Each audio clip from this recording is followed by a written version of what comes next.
자, 오늘은 창세기 18장 전반적인 내용을 가지고 하나님의 공의에 대해서 우리가 상고해 보기를 원합니다. 오늘 우리가 읽지는 않았지만 2절을 보시면요, 3명의 사람이 등장을 합니다. 네, 하지만 세 사람이라기보다는 한 분은 하나님이시고 나머지 둘은 천사예요. 오늘 우리가 읽은 부분을 보시면요, 아브라함은 하나님과 대화를 시작하고요, 그리고 이제 19장으로 넘어가면은 소돔과 고모라의 두 천사가 찾아가게 됩니다. 그러니까 세 존재 중에 둘은 천사이고, 오늘 우리는 하나님과 아브라함의 대화를 통해서 하나님의 공의에 대해서 우리가 살펴보기를 원해요. 자, 오늘 우리가 말씀을 통해서 집중적으로 생각해 보고자 하는 것은 이 소돔과 고모라 사건 이전에 하나님과 아브라함이 나눈 대화입니다. 천사들은 소돔과 고모라로 심판을 향하러 가는데 하나님은 남으셔서 아브라함과 대화를 하시죠. 그 이유는 이제 장차 행하실 소돔에 대한 심판과 하나님께서 아브라함을 통하여 이루실 나라가 관련되어 있기 때문에 그렇습니다. 오늘 우리는 본문을 통해서 하나님께서 아브라함에게 알려주고 계시는 하나님 나라의 성격을 우리가 엿볼 수 있어요.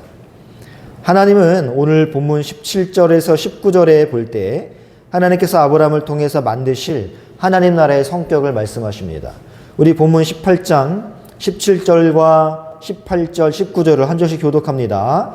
여호와께서 이르시되 내가 하려는 것을 아브라함에게 숨기겠느냐? 아브라함은 장대한 나라가 되고 천하와 맺는 그로 말미암아 복을 받게 될 것이 아니냐. 내가 그로 그 자식과 건속에게 명하여 여호와의 도를 지켜 의와 공도를 행하게 하려고 그를 택하였나니 이는 나 여호와가 아브라함에게 대하여 말한 일을 이루려 함이니라. 아멘. 자, 보시면 하나님께서 아브라함을 통하여 세우실 나라의 특징은 어떤 나라입니까? 의와 정의의 나라예요. 의와 공도의 나라입니다. 하나님께서 사람의 모양을 하시고 천사들과 함께 여기 나타나신 이유는 크게 두 가지거든요.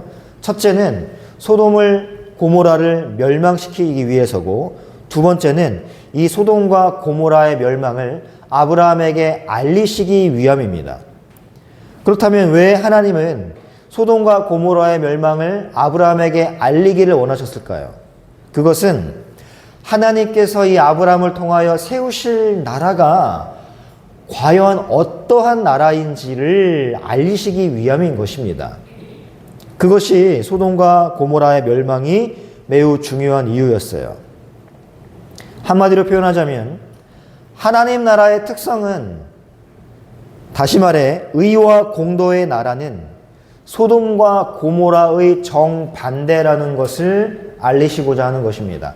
그래서 의도적으로 모세는요, 이 천사들이 방문했을 때 극진한 대접을 하는 것과 대조적으로 천사들이 방문했을 때 그들을 통하여 자신의 유익을 얻으려고 하고 자신의 성욕을 해소하려고 하는 소돔과 고모라의 특징을 대조하고 있는 거예요. 하나님 나라는 이 소돔과 고모라와 같지 않다라는 것입니다. 아브라함을 통하여 세우실 나라는 그렇다라는 거예요. 그렇다면 하나님이 아브라함을 통하여 세우실 그 나라, 공의와 공도의 나라, 공의와 정의의 나라는 과연 성경에서 어떠한 성격으로 그려지는지를 살펴보겠습니다. 우리 이사야로 한번 가볼게요. 이사야 5장을 가보겠습니다. 이사야 5장 7절에서 8절 말씀입니다.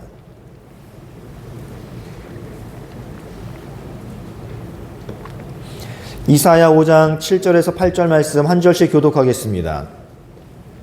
무릇 만군의 여호와의 포도원은 이스라엘 족속이요 그가 기뻐하시는 나무는 유다 사람이라. 그들에게 정의를 바르셨더니 도리어 포악이요 그들에게 공의를 바르셨더니 도리어 부르짖음이었도다.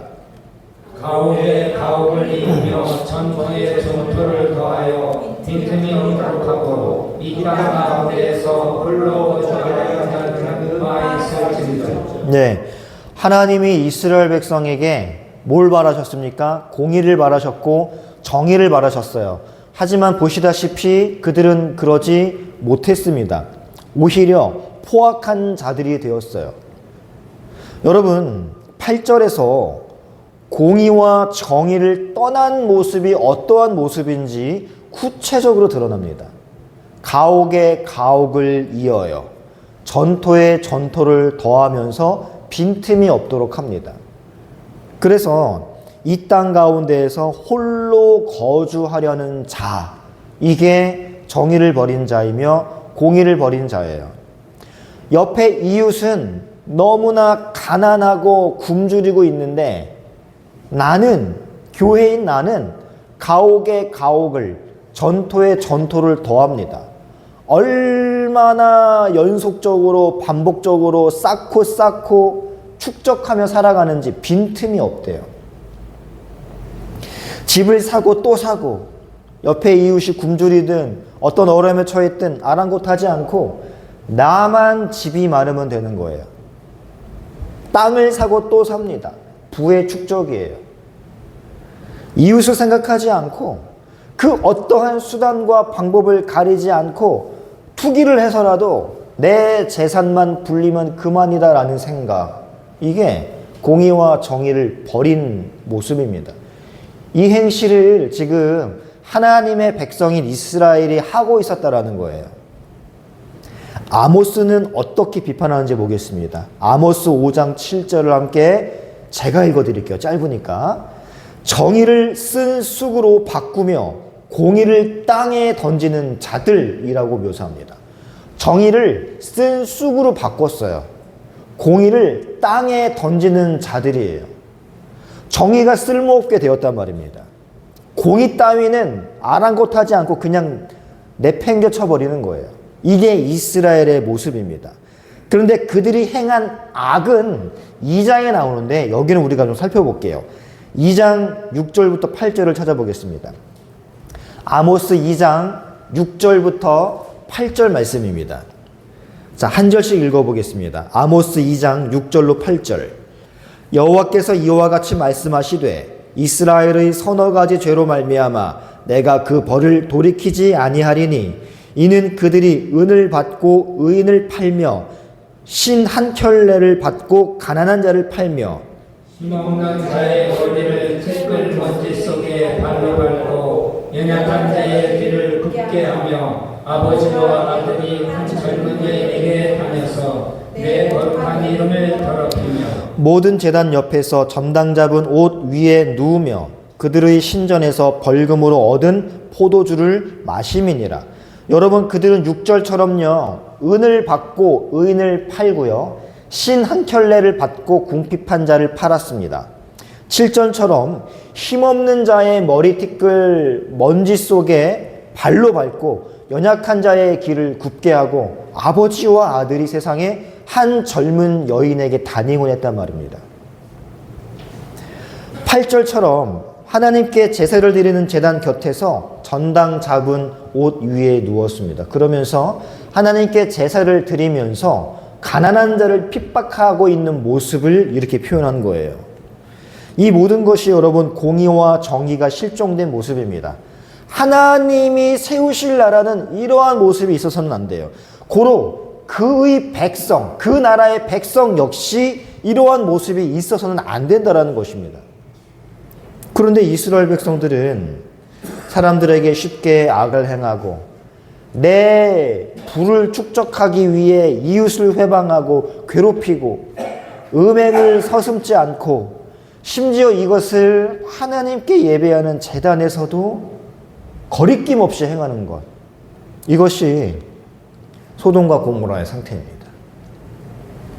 공의와 정의가 없는 상태예요.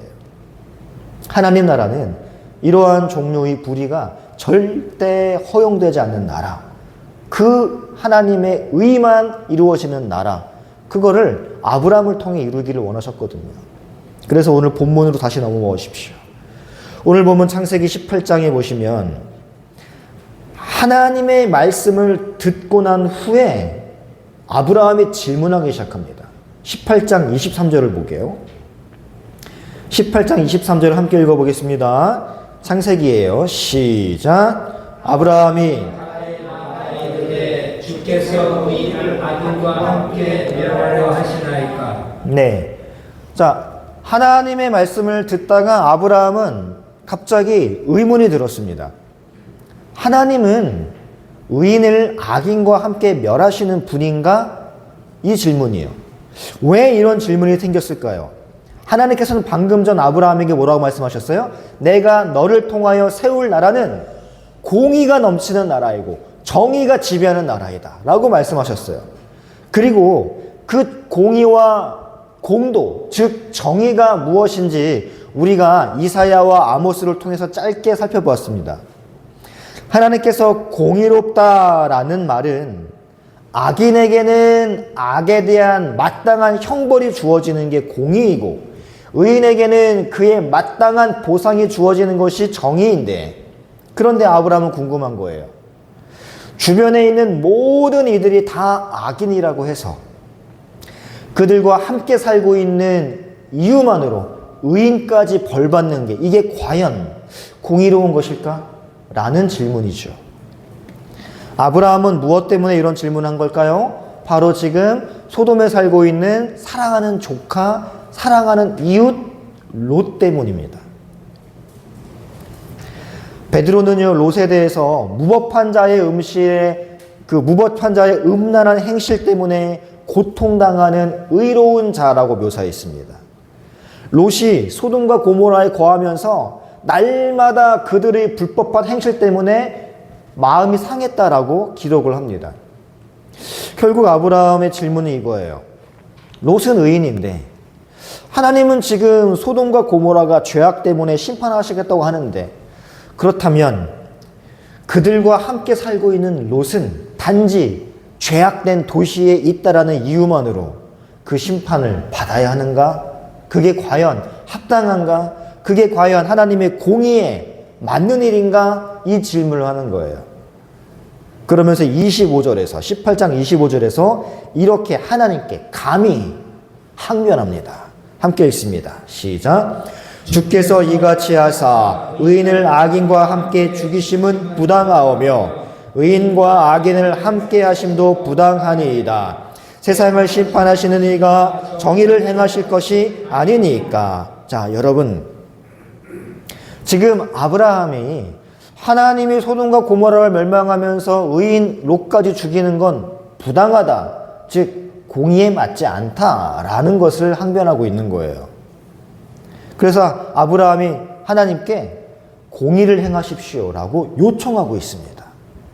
이에 대한 하나님의 답이 무엇입니까? 아브라함이 그 성중에 50명이 있으면, 의인이 50명이 있으면 멸하겠습니까? 그랬더니 하나님께서는 아니다예요. 45명이 있으면 멸하시겠습니까? 아니다가 하나님의 답입니다. 계속 반복하다가 의인 10명이 있어도 하나님께서는 그 성을 멸하지 않겠다라고 말씀하십니다. 여러분, 이 대화를 들으면서 어떤 생각이 드십니까? 자, 뒤집어 생각해 보세요. 악인 때문에 의인을 멸하는 것, 공의에 어긋나는 거예요. 그렇다면 의인 10명 때문에, 의인 40명 때문에, 의인 50명 때문에 악인이 사는 도시가 멸하지 않는 것, 이거는 공의에 맞는 일이에요? 그것도 아니죠. 여러분, 그렇다면 하나님은 이 본문을 통해서 우리에게 무엇을 가르치고 싶어 하는 것일까? 오늘 이 하나님과 아브라함과의 대화를 통해서 나오는 보편적이며 대중적인 해석은 이겁니다. 아브라함은 지금 소돔과 고모라를 위하여 하나님께 간절히 중보기도하고 있다. 이게 대중적이며 보편적인 해석이에요. 하지만 여러분, 단언컨대 오늘 본문은 아브라함이 소돔과 고모라를 위해 중보기도한 것이 아닙니다. 단지 아브라함이 소돔을 두고 하나님께 50명이면요, 45명이면요, 40명이면요, 10명이면요, 반복적으로 말씀을 나누고 기도했다라는 것만을 가지고 아브라함이 소돔과 고모라의 멸망을 막기 위해서 중보기도했다라고 해석하는 건 사실 본문을 너무 건성으로 읽은 결과예요. 여러분, 오늘 본문을 유심히 보시면 알겠지만 아브라함의 관심은 단 하나예요. 사실 아브라함은 소돔의 멸망에는 전혀 관심이 없습니다. 아브라함은 시종일관 하나님께 묻는 건 이거예요. 주께서 의인을 함께 멸하시렵니까? 여기에 관심이 있는 거지 악인의 멸망에는 관심이 없단 말입니다. 그 악인 가운데 함께 섞여 살고 있는 의인 롯에 관심이 있는 거지 이 악인들이 멸망하는 것에는 사실은 관심이 없단 말이에요. 아브라함은 소돔에 관심이 있는 게 아니라 의인이 악인과 함께 멸망할 수 있나? 그럴 수 없다. 여기에 관심이 있는 거예요. 하나님은 공의를 행하시는 분이니까 의인과 악인을 함께 대우해서는 안 된다라는 것입니다. 아브라함의 이런 질문들 속에는 소돔에 대한 동정 따위는 없어요. 아브라함은 소돔의 심판을 철회 내지 유보해달라고 중보하는 게 아니에요. 아브라함이 대화를 끝내고 마음 놓고 돌아간 이유는 하나님께서 소돔의 심판을 철회했기 때문이 아니라 하나님은 악인과 의인을 함께 멸하시지 않는다라는 걸 확신했기 때문입니다.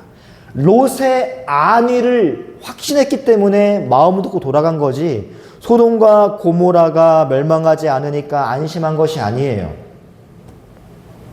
여러분, 본문은요 우리에게 단 한 가지 사실을 강력하게 알립니다. 하나님은 결코 악인과 의인을 똑같이 대우하지 않는다라는 것을 말이죠.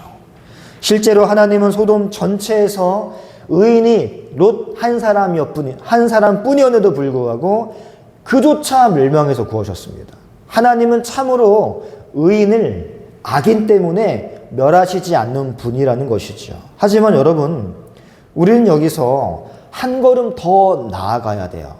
왜 아브라함이나 하나님이나 의인 몇 명 때문에 소돔을 용서할 것이다 라고 이야기했는지를 말이죠.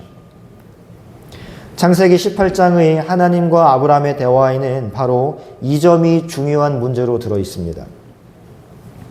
사실 의인들 때문에 소돔을 용서한다면 그 일은 공의에 맞지 않는 일이에요. 만약 진짜 소돔에 의인 10명이 있었다면 소돔은 멸망하지 않았을 겁니다.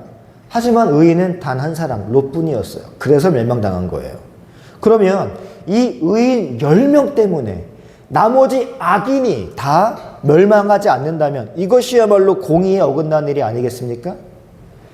이 사실을 우리가 생각해 보기 위해서 우리 창세기 19장 29절 말씀을 한번 찾아볼게요. 창세기 19장 29절 말씀. 여기에 우리가 주목해야 할 중요한 단어 두 가지가 나옵니다. 19장 29절입니다. 시작. 하나님이 그 지역에 성을 멸하실 때 곧 롯이 거주하는 성을 엎으실 때 하나님이 아브라함을 생각하사 롯을 그 엎으시는 중에서 내보내셨더라. 아멘. 자, 두 가지 우리가 집중해야 할 단어는 생각하사와 엎으셨도다예요. 생각하다와 엎다. 생각하사라는 단어는 사실 하나님과 관련될 때 거의 언약과 연결되는 개념입니다. 대표적으로 이스라엘 백성들이 애굽에서 노예 생활할 때 하나님의 그 고통의 소리를 들으시고 아브라함과 이삭과 야곱에게 세운 그 언약을 기억하사라고 이야기하거든요. 그게 오늘 본문의 생각하사랑 동일한 표현이에요. 그러니까 하나님의 기억이란 이렇게 하나님이 아브라함과 이삭과 야곱과 맺은 언약과 관련될 때 그 언약을 생각할 때 표현되는 단어입니다. 그러니까 잊어먹고 있다가 갑자기 생각났다 이게 아니라 계속 그것을 마음에 두고 계셨는데 언약에 해당되는 시기나 조건이 되었을 때 하나님이 행동하실 시기가 되었을 때 생각하사 기억하사라는 표현을 쓰시는 거예요. 따라서 하나님께서 롯을 살리실 때 아브라함을 생각하셨다라는 것은 하나님께서 아브라함과 한 대화의 조건이 롯에게 맞아 떨어졌고 그래서 하나님이 롯을 구출하신 것이죠. 근데 두 번째 우리가 더 집중해야 할 단어는 없다라는 단어입니다. 이 없다라는 단어의 기본적인 의미는 전복시키다예요. 뒤집어 엎어버리다라는 뜻입니다.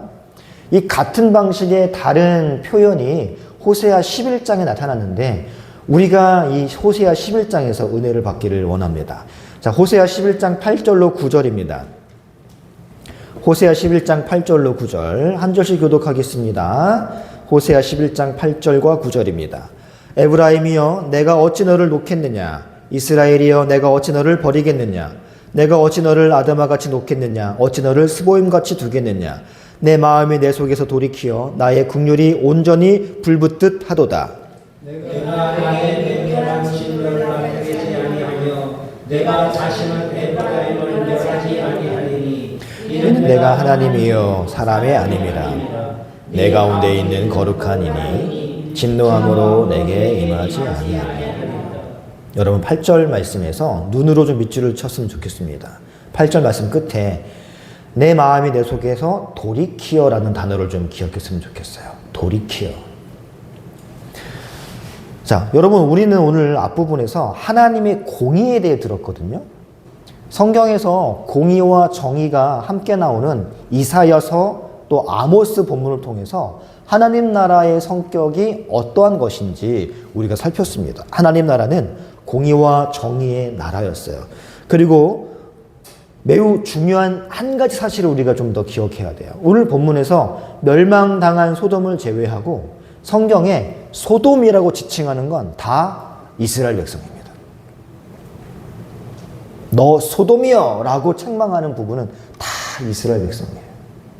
오늘 실제로 멸망당한 실제 도시 소돔 말고 그 이외에 성경에 나오는 소돔이여 라고 지칭하는 건 다 하나님의 교회였습니다. 우리 한 구절 찾아보겠습니다. 이사야 1장 10절입니다. 이사야 1장 10절. 제가 읽어드릴게요. 너희 소돔의 관원들아 여호와의 말씀을 들을지어다. 너희 고모라의 백성들아 우리 하나님의 법에 귀를 기울일지어다. 이사야가 이방인에게 하는 경고가 아니에요. 이사야가 교회에 하는 경고입니다. 교회를 향해서 소돔이여 고모라야 라고 부른다고요. 자, 에스겔 16장 46절인데요. 제가 읽어드릴게요. 내 형은 그 딸과 함께 내 왼쪽에 거주하는 사마리아요. 내 아우는 그 딸들과 함께 내 오른쪽에 거주하는 소돔이라. 이건 역시 에스겔이 이방인을 향하여 책망하는 게 아니라 이스라엘 백성에게 주는 책망에 소돔이라고 표현하고 있습니다. 여러분, 하나님은 소돔과 고모라를 멸망시키면서 아브라함에게 너를 통하여 세울 내 나라는 의와 공도가 있는 나라요 소돔 같지 않은 나라이다 라고 알려주셨는데, 여러분 구약의 역사를 비춰보면 이스라엘이 소돔이 되어버린 거예요. 이스라엘이. 그렇다면 여러분, 하나님은 소돔과 고모라가 되어버린 이스라엘 백성들을 어떻게 하셔야 마땅합니까? 뒤집어 엎으셔야 마땅합니다. 하늘에서 유황불을 내리시어 소돔과 고모라를 뒤집어 엎으셔야 마땅합니다. 하지만 여러분 다시 호세아서를 가보십시오. 하나님은 이 소돔이 되어버린 이스라엘 백성들에게 어떻게 하시는지 호세아 11장 8절에서 9절에 보시면 제가 밑줄 치고 기억해달라고 말씀한 표현이 있죠. 8절만 제가 읽겠습니다. 에브라임이여 내가 어찌 너를 놓겠느냐, 이스라엘이여 내가 어찌 너를 버리겠느냐, 내가 어찌 너를 아드마같이 놓겠느냐, 어찌 너를 스보임같이 두겠느냐, 내 마음이 내 속에서 돌이키어 내 긍휼이 온전히 불붙듯 하도다. 여러분, 창세기 19장에서 소돔과 고모라를 엎으셨다, 멸하셨다라고 할 때 사용된 히브리어가 하파크예요. 뒤집어 엎다라는 뜻입니다. 그런데 오늘 호세아 11장 8절에서 내 마음에 내 속에서 돌이키어에 사용된 그 단어가 똑같은 하파크예요. 똑같이 소돔과 고모라를 뒤집어 엎으실 때 사용된 그 단어가 하나님의 마음을 돌이킬 때 사용된 그 단어랑 똑같습니다. 하나님은요, 소돔과 고모라가 되어버린 이스라엘 백성들을 유황불을 내려서 뒤집어 엎으신 게 아니라 오히려 자기 자신의 마음을 뒤집어 엎으신 거예요. 이러한 놀라운 역접이 어디 있습니까? 사랑하는 성도 여러분, 호세서에서 하나님은 음란한 고멜 같은 이스라엘을 향하여 내가 나의 공의대로만 하자면 너를 당장 소돔과 고모라처럼 뒤집어 엎어 멸망시키는 게 마땅하지만 내가 너를 아드마같이 스보임같이 그렇게 멸하고자 하려고 마음만 먹으면 내 마음속에 긍휼의 불이 활활 타올라서 도저히 그렇게 할 수가 없다라는 하나님의 고백인 것입니다. 그래서 내가 너희를 뒤집어 엎어버리는 게 아니라 내 마음을 뒤집어 엎어버려서 내 마음을 갈아엎어버려서 너희를 멸하지 않을 것이다 라고 선언을 하시는 은혜로운 말씀이 호세아예요. 여러분, 왜 하나님은 의인 50 때문에 의인 50만 살리지 않고 소돔 전체를 살려두시려고 말씀하셨을까요? 앞에서 말씀드렸듯이 진정으로 공의로우면, 진정으로 정의를 실행하시려면 의인 50 때문에 소돔을 용서하는 건 말도 안 됩니다. 의인 50만 살리시고 나머지 소돔 백성들은 다 죽이셔야 마땅해요. 하지만 여러분, 만약에 하나님이 그렇게 행하셨다면 저와 여러분이 존재할 수 있겠습니까? 하나님께서 공의로만 행하신다면 우리 모두에게는 소망이 없어요. 창세기만 볼 때에는 하나님의 공의는 의인이 50명이든 10명이든 악인이라면 다 심판하시는 게 마땅합니다. 물론 그 10명이 없어서 멸망당했지만은. 하지만 여러분, 예수 그리스도의 십자가가 세워진 그 이후에 신약 성경 로마서에서는 하나님의 공의의 다른 측면을 소개합니다. 로마서 3장 25절과 26절을 제가 읽어드립니다.